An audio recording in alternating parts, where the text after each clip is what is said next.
quickest recovery to an all-time high after a more than 20% fall in history. So this combination of what we call at the BlackRock Investment Institute the activity restart, that we're seeing this broad pickup in growth as economies very carefully open up, of course, combined with what we call the policy revolution, the ongoing very large global coordinated between fiscal and monetary authorities.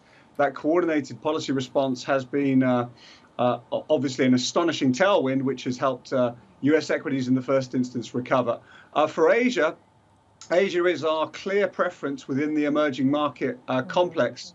We observe China in particular recovering quite nicely, and we think that will continue. So a clear preference from us for Asia, and particularly North and East Asia within that.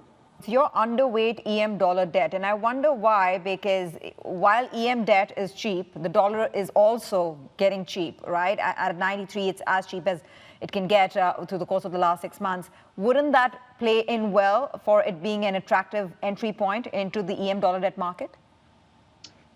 I think that's a great question. So our framing at the moment at the BlackRock Investment Institute is that the fragilities within the emerging market complex are sufficiently worrying, I suppose, to offset some of the dollar weakness that we have seen thus far. It seems like an unfairness in a way, but a virus, a shock like this, hurts the most fragile the most, and that's true within societies and across societies and across markets. So it is emerging markets, as we're seeing across the world, that are still bearing the brunt of the virus itself.